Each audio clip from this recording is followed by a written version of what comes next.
Good afternoon, Dr. Rogers. How are you? Just fine, Dorothy. How are you? I'm doing well. I know this is a really stressful time, and I feel bad that we can't do our World Autism Day celebration in person like we always do, but at least the show still is going on. So if we can That's, do this virtually, I think that would be wonderful. that's great. And, I will miss meeting all the people that we meet on our World Autism Days, but I'm glad that we can reach out any way we can. Yeah, me too. Thank you for the time today and having the courage to talk about some tough things that our families deal with every day. And I think we all need a little support during this very difficult time with the pandemic. We, So, we, we absolutely do. And I just want to say on a personal note, I have a cousin who has an autistic son, and they are really struggling right now. They're in Connecticut, and they are really struggling, and they have kind of reached out. To me, we always talk back and forth, but it is a very tough time for individuals on the spectrum. it really is. And we're hearing that here as well. We're having families call in and just doing a lot of support calls and providing a lot of visuals and some strategies. And so I thought maybe we could talk about that a little bit today. So we know that with the coronavirus pandemic, we know that people are more isolated, they're staying in their homes more, they're with their family 24/7, they're doing school differently. It's very challenging. So on top of all that, for children who have autism, it's even more complicated, right? So we know that they have difficulties with changes in routines and disruptions to their regular schedule. We know that higher functioning children with autism have elevated anxieties from what the research shows us. We So know all, we do know all that. A couple of things. We know the research indicates that at least 40% of the individuals who are on the spectrum have have an anxiety disorder. So you start with that. And then you start changing things that the individual with autism is so used to, which is their routine, their environment, the people in their environment.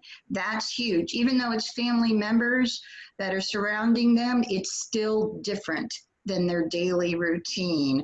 And that is very upsetting for individuals that are on the spectrum. So yeah, that's an issue. And I want to mention something, and that is that our media isn't kind in how they are representing everything that's going on. We hear things like doctors and hospitals and death and sickness and medicine mentioned repeatedly on TV. So we may be trying to shield the children, but they're still getting the gist by the language that's continually being used.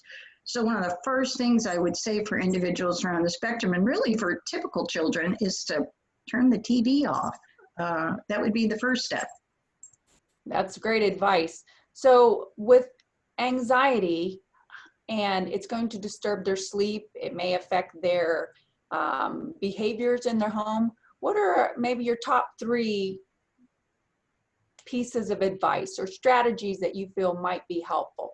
Okay, the first is that routine is really important. So I hate to say it, but we almost have to develop a new normal routine, and it needs to be very structured. By that, I mean it needs to be predictable for the individual who's on the spectrum. So what we might do is certainly time. Doing things at a certain time is important, but we also need to do things like in certain places, this is what happens. So that the individual who has autism might want to go to a certain place in the house to be calmed, or knows that if they go to a certain place in the house, they will get fed. Or if they go to a certain place in the house, they will be able to access things that generally are calming for them.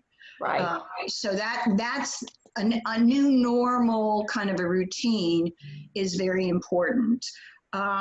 What typically happens with individuals who are on the spectrum that are having anxiety is that you might see an increased amount of the the typical atypical behaviors like the flapping or, hand movement or twirling or things like that. And although obviously we don't want to reinforce that, we also have to look at it as a calming kind of the thing that the individual on the spectrum is doing. So maybe we might want to dial down any intervention on those kind of behaviors right now.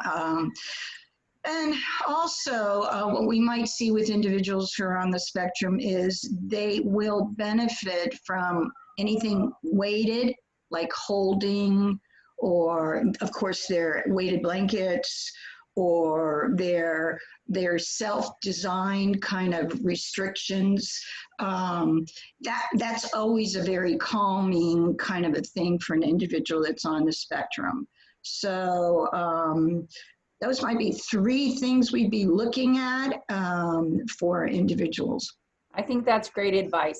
I really, really thank you, JoEllen, for joining us today and starting our World Celebration for these wonderful families and the kids that we know do such amazing things. And we have seen it. We've been in practice more years than you or I want to admit. Yes. But it's great stuff. Yeah. So keep it coming, and hope we'll see you tomorrow at our actual date. Sounds great. Thank you. Bye-bye. Bye.